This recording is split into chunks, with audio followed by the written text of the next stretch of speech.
దేవుని నామానికి మహిమ కలుగును గాక. ప్రభువైన యేసుక్రీస్తు నామములో చేరవచ్చిన మీ అందరికి కూడా నా హృదయపూర్వక వందనములు తెలియజేస్తున్నాను. ఈ రీతిగా దేవుడు మనం సమకూర్చిన దాన్ని బట్టి ప్రభువును స్తుతిస్తున్నాం. ఈ దినము 5వ రోజు ఈ యొక్క డిసెంబర్ మాసంలో దేవుని వాక్యంలోంచి ఒక లేఖన భాగం చదువుకుంటాం. ప్రకటన 22:16 సంఘముల కోసము ఈ సంగతులను గూర్చి మీకు సాక్ష్యం ఇచ్చుటకు యేసు అను నేను నా దూతను పంపి ఉన్నాను. నేను దావీదు వేరుచుగురను సంతానమును ప్రకాశమానమైన వేకువ చుక్కనై ఉన్నాను. చదువుకున్న వాక్య భాగం ప్రభు మన కొరకు దీవించి ఆస్వాదించునుగాక. ఆఖరిలో మాట మనకు జ్ఞాపకం తీసుకుంటే ప్రకాశమానమైన వేకువ చుక్క, ద బ్రైట్ మార్నింగ్ స్టార్. మన జీవితంలో యేసుక్రీస్తు ప్రభువారు ఆయన వేకువ చుక్కగా ఈ భూలోకంలో జన్మిస్తూ వచ్చాడు. కనుక మానవుడు చీకటిలో ఉన్న మానవుణ్ణి వెలుగులోకి ఆయన తీసుకురాడు కొరకు ఆయన ప్రకాశమానమైన వేకువ చుక్క. ఇంగ్లీష్లో జ్ఞాపకం తీసుకుంటే మా ప్రియమైన వాళ్ళరా, స్టార్ అనే ఆ యొక్క నక్షత్రంలో 5 కోణాలు మనం చూడగలం. ఈ 5 కోణాలు కూడా ఏమి జ్ఞాపకం చేస్తుంటే ప్రభు యొక్క స్వభావము. ఆయన ఆశ్చర్యకరుడు, ఆలోచనకర్త, బలవంతుడైన దేవుడు, నిత్యుడకు తండ్రి, సమాధానకర్త. ఈ 5 అక్షరాలు, ఈ 5 పేర్లు ఈ యొక్క 5 యొక్క నక్షత్రంలో 5 కోణాలకు సాదృశ్యంగా ఉన్నాయి. కనుక స్టార్ అనే మాట జ్ఞాపకం చేసుకుంటే లోకంలో కూడా ఎంతోమంది స్టార్స్ ఉన్నారు. అవన్నీ వారు పెట్టుకున్న పేర్లు, సినిమా స్టార్లు. అయితే వాళ్ళ యొక్క నైజం ఏమిటంటే వెలుగులో ఉన్న వారిని చీకట్లు నడిపించే స్వభావం వాళ్ళది. కానీ ఆ స్టార్లు వారి వైపు తిప్పుకుంటారు ఈనాడు ప్రజల్ని. కానీ యేసుక్రీస్తు ప్రభువారు ఆయన చీకటిలో ఉన్న మానవుణ్ణి వెలుగులోకి నడిపించుట కొరకు యేసుక్రీస్తు ప్రభువారు ఆయన వేకువ చుక్కగా జన్మిస్తూ వచ్చాడు. కనుక ఈ మాట మనకు జ్ఞాపకం చేసుకుంటే మా ప్రియమైన వాళ్ళరా, నక్షత్రము అనే మాట జ్ఞాపకం చేసుకుంటే బైబిల్లో కొంతమందికి నక్షత్రాల పేర్లు ఇవ్వబడుతూ వచ్చాయి. దేవుని వాక్యంలో మాట జ్ఞాపకం చేస్తాను. ఒక 5 గురించి మీకు ఈ యొక్క ఉదయకాల సమయం మీకు జ్ఞాపకం చేస్తాను. మొట్టమొదటిగా ఆదికాండంలో దేవుని వాక్యంలోంచి ఆదికాండం 15వ అధ్యాయంలో మనకు జ్ఞాపకం చేసుకుంటే ఆదికాండం 15:5 మరియు ఆయన వెలుపలకి అతన్ని తీసుకొచ్చి నీవు ఆకాశం వైపు తెరిచూచి నక్షత్రమును లెక్కించుటకు నీ చేతనైతే లెక్కించమని చెప్పి నీ సంతానం అలాగనని చెప్పాను. అతడు యెహోవాను నమ్మెను, ఆయన అది అతనికి నీతిగా ఎంచెను. ఇక్కడ సందర్భం జ్ఞాపకం చేసుకుంటే దేవుడు చెప్తూ వచ్చిన మాట అబ్రహాముతోటి వాగ్దానం చేస్తూ వచ్చాడు. ఓ అబ్రహాము, నీ సంతానం ఆకాశంలో నక్షత్రం వలె అగును. కనుక ఈనాడు అనేక మంది ప్రపంచంలో ఉన్న సంతానం అంతా ఎవరంటే అబ్రహాము సంతానమే. ఈ మాట ద్వారా మనం ఏం నేర్చుకోవచ్చు అంటే మా ప్రియమైన వాళ్ళరా, వారందరూ ఇశ్రాయేలు సంతానం. ఇశ్రాయేలు ఆ పేరు ఎవరికి ఇవ్వబడితో వచ్చింది అంటే యాకోబుకి. యబ్బోకు రేవు దగ్గర యాకోబు దేవునితో ఆ రాత్రంతా పోరాడుతూ వచ్చాడు. ఎప్పుడైతే పోరాడిన తర్వాత తన యొక్క స్థితి మారిపోతూ వచ్చింది. యాకోబు జీవితం జ్ఞాపకం చేసుకుంటే తండ్రిని మోసం చేస్తూ వచ్చాడు, తన అన్నను మోసం చేస్తూ వచ్చాడు, తన యొక్క స్వయాన మామను కూడా మోసం చేస్తూ వచ్చిన వ్యక్తి. అటువంటి మోసకరమైన జీవితం జీవిస్తున్న ఆ యాకోబు దేవుని యొద్దకు వచ్చిన తర్వాత దేవుడు ఆ వ్యక్తిని, యాకోబుగా ఉన్న ఆ వ్యక్తిని ఇశ్రాయేలుగా మారుస్తూ వచ్చాడు. మొదటిగా మనం ఏం నేర్చుకోవాలంటే మార్చబడిన వారు నక్షత్రాలుగా పిలువబడతారు. యాకోబు మార్చబడుతూ వచ్చాడు. యాకోబు ఇశ్రాయేలుగా. ఈ ఉదయకాల సమయంలో నీ జీవితంలో నువ్వు మార్చబడితే నీవే ఆ నిజమైన నక్షత్రము. కనుక ఇశ్రాయేలు యొక్క సంతానం జ్ఞాపకం చేయబడుతుంది. వారు ఆ నక్షత్రాలు. మన జీవితంలో మనం కూడా మార్చబడిన వారే నిజమైన నక్షత్రాలు. రెండో మాట జ్ఞాపకం చేసుకుందాం. ఆదికాండం 37వ అధ్యాయంలో 37:9 మీకు జ్ఞాపకం చేస్తారు. రెండో నక్షత్రం గురించి. అతడు ఇంకో కలగనను తన సహోదరులకు తెలియచేసి, ఇదిగో నేను మరొక కలగంటిని, అందులో సూర్య చంద్రులను 11 నక్షత్రములను నాకు సాష్టంగా పడినని చెప్పాను. ఇక్కడ యోసేపు చెబుతున్న మాట ఏమిటంటే 11 నక్షత్రాలు. కనుక చూడండి, యోసేపు యొక్క జీవితం మనకు ఏమి జ్ఞాపకం చేస్తుందంటే, యోసేపు పరిశుద్ధంగా జీవితం జీవిస్తూ వచ్చాడు. ఆ 11 నక్షత్రాలు వారి యొక్క అన్నదమ్ములు. ఆ నక్షత్రాలు తన యొక్క తమ్ముడి ఎదుట మోకరిస్తూ వచ్చాయి. ఈ ఉదయకాల సమయంలో నేను మీకు చెప్పే మాట ఏమిటంటే, మా ప్రియమైన వాళ్ళరా, ఎవరైతే యోసేపు వలె పరిశుద్ధమైన జీవితం జీవించగలరో వారే నిజమైన నక్షత్రాలు. నువ్వు పరిశుద్ధంగా లేకుండా నువ్వు ఏదో సామాన్యంగా ఏదో పండగ నువ్వు ఆరంభిస్తూ ఉంటే అది నీకు జీవితానికి ఎటువంటి ఉపయోగం లేదు. ఏ షాపులో కొనుక్కొచ్చుకొని ఇంటి మీద పెట్టుకోవడం ద్వారా లేదా షాపులో పెట్టడం ద్వారా నువ్వు మేలు పొందవు. నువ్వు మార్చబడినప్పుడే నువ్వు మేలు పొందుతావు. నువ్వు మార్చబడితేనే దీవించబడతావు. యోసేపు జీవితం జ్ఞాపకం చేసుకుంటే, యోసేపు పాపమునకు దూరంగా పారిపోతూ వచ్చాడు. పాపాన్ని ద్వేషిస్తూ వచ్చాడు. నీ జీవితంలో నువ్వు నక్షత్రంగా ఉండాలంటే నువ్వు యోసేపు వలె పాపం నుంచి దూరంగా పారిపోయినప్పుడే నువ్వు నక్షత్రంగా పిలబడతావు. రెండో మాట ఏమంటే, పరిశుద్ధమైన జీవితం జీవించిన వారే ఆ నక్షత్రాలు. చూడండి, మూడో మాట దేవుని వాక్యంలో ఎస్తేరు గ్రంథం 2వ అధ్యాయం 7వ వచనం.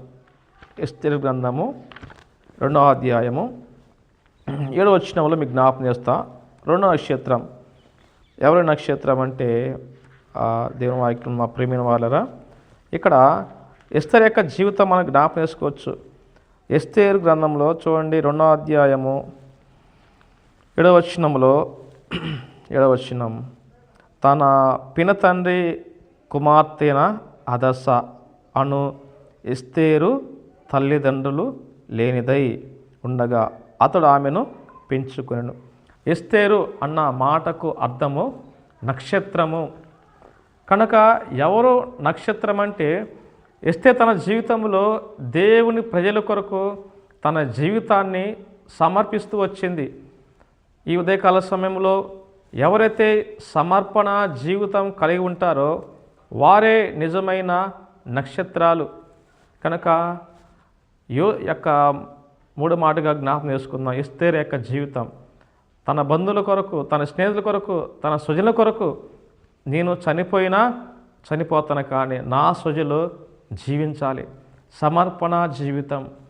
నిజమైన నక్షత్రం ఎవరంటే దేవుని కొరకు సమర్పించుకున్న వారే నిజమైన నక్షత్రం. ఈనాడు మన జీవితంలో మన దేవునికి ఏమి సమర్పించుకుంటున్నాం? తరిగిపోయే సమయాన్ని మనం ఇవ్వలేకపోతున్నాం. తరిగిపోయే డబ్బు మనం ఇవ్వట్లేదు ఈనాడు దేవునికి. మన జీవితం ఇలా పోతున్నాం. మన సమయం అంతా, మన డబ్బంతా లోకం వైపు చూస్తూ లోకంలో ఖర్చు పెడుతున్నాం కానీ దేవునికి ఏమైనా సమర్పిస్తున్నామా?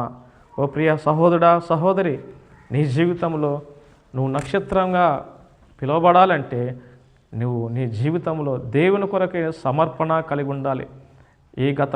ఇది 12వ మాసంలో ఇంతవరకు ప్రభు కొరకు నువ్వేమి సమర్పించుకున్నావు? ఒక్కసారి పరీక్షించుకో. మూడో మాట జ్ఞాపకం చేసుకుంటే సమర్పణ జీవితం గల వాళ్ళే నక్షత్రం. 4వ దిన వాక్యంలో ఫిలిప్పీ రాసిన పత్రిక 2వ అధ్యాయం. ఫిలిప్పీ రాసిన పత్రిక ఎవరు నక్షత్రాలు? ఫిలిప్పీ రాసిన పత్రిక 2వ అధ్యాయం 16వ వచనం. 2వ అధ్యాయం 16వ వచనం నేను చదువుతాను, మీరు ఆలకించండి. 2వ అధ్యాయం 16వ వచనం. అట్టి జనం మధ్య మీరు జీవవాక్యమును చేత పట్టుకొని లోకమందు జ్యోతుల వలె కనబడుచున్నారు. అట్టి జనం మధ్య ఏ జనము? పైవచనంలో మూర్ఖమైన వక్ర జనము. కనుక ఈ లోకములో ప్రజల మధ్య మనం ఎలా ఉండాలంటే దేవుని యొక్క వాక్యాన్ని మనం చేత పట్టుకొని కనబడాలి. ఎవరి చేతిలో దేవుని వాక్యం ఉంటుందో అది బైబిల్. కొంతమంది బైబిల్ తీసుకెళ్ళాలంటే కొంతమంది సిగ్గుపడతారు, కొంతమంది మొహమాట పడతారు.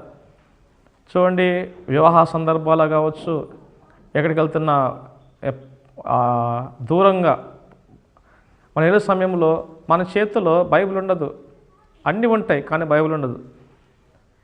ఈ సమయంలో నేను చెప్పబోయే మాట ఏమంటే, మా ప్రియమైన మన జీవితంలో మనం ఎక్కడికి వెళ్తున్నా మన చేతిలో దేవుని యొక్క వాక్యం ఉండాలి.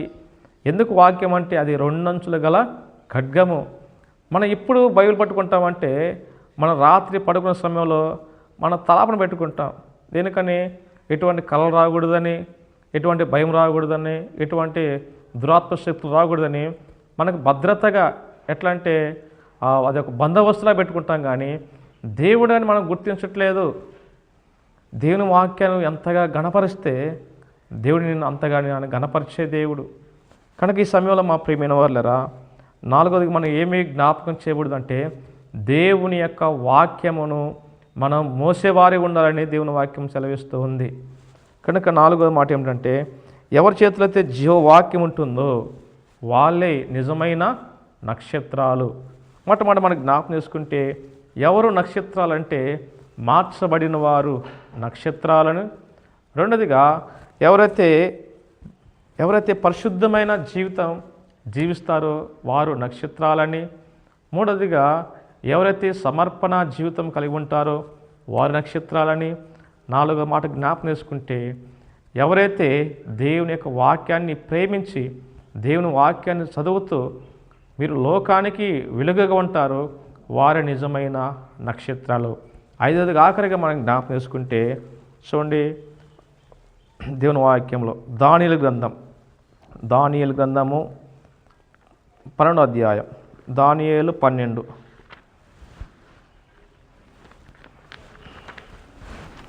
దానియేలు 12 3వ వచనంలో చదువుదాం మాట. దానియేలు గ్రంథము ఆఖరిగా దానియేలు 12:3. బుద్ధిమంతులైతే ఆకాశ మండలంలోని జ్యోతుల వలె పోలిన వారే ప్రకాశించెదరు. నీతి మార్గం అనుసరించి నడుచుకున్నట్లు ఎవరు అనేకులు తిప్పెదరు వారు నక్షత్రం వలె నిరంతరము ప్రకాశించెదరు. 5వదిగా ఆఖరిగా మాకు జ్ఞాపకం చేసుకుంటే ఎవరైతే అనేకులను యేసు వైపు తిప్పుతారో వారి ఆకాశములో జ్యోతులు. ఒక ప్రశ్న, ఈ సంవత్సరంలో నీవెంతమంది ప్రభు వైపు తిప్పుతూ వచ్చావు? ఈనాడు అనేక సంస్థలు చూస్తే మా ప్రియమైన వాళ్ళరా, వాళ్ళు ప్రభు వైపు తిప్పట్లేదు కానీ వాళ్ళ వైపు తిప్పుకుంటున్నారు. ఈయన అనేక మంది దేవుని సేవకులు తమ వైపు తిప్పుకుంటున్నారు, సంఘాల వైపు తిప్పుస్తున్నారు. అంత మాత్రం కాదు, వారి యొక్క సంస్థల వైపు తిప్పుకుంటున్నారు. కానీ ఈనాడు ప్రజలు దేవుని వైపు ఎవరు తిప్పట్లేదు. నువ్వు నీ వైపు తిప్పుకున్నప్పుడు నువ్వు దేవుని వైపు తిప్పలేవు. భక్తులు చెబుతూ వచ్చిన మాట, విశ్వాసం కర్తే దాన్ని కొనసాగించేవాడిని యేసు వైపు చూడమని చెప్పారు. కానీ ఈనాడు అనేక మంది వాళ్ళ వైపు తిప్పుకుంటున్నారు. కనుక మాది దుఃఖపడే విషయం. కానీ మన జీవితంలో మనం అనేకులను ప్రభువుని చూపించాలా. నిన్ను నువ్వు చూపించుకోవడం కాదు, ఇతరులను కాదు, కానీ నువ్వు అనేకులను ప్రభుకు చూపించాలా, వారిని ప్రభు నడిపించాలా. అటువంటి వ్యక్తిగా ఉంటే నువ్వే నిజమైన నక్షత్రాన్ని. ఈ ఉదయకాల సమయంలో నువ్వు నక్షత్రంగా పిలవబడాలంటే నీవు అనేకులను యేసు యొద్దకు నడిపించు, యేసును చూపించు. అప్పుడు వారు రక్షించబడతారు. నేను చూస్తే అందరూ వెళ్ళిపోతారు కానీ ప్రభువుని చూస్తే ఎవరు వెళ్ళిపోరు.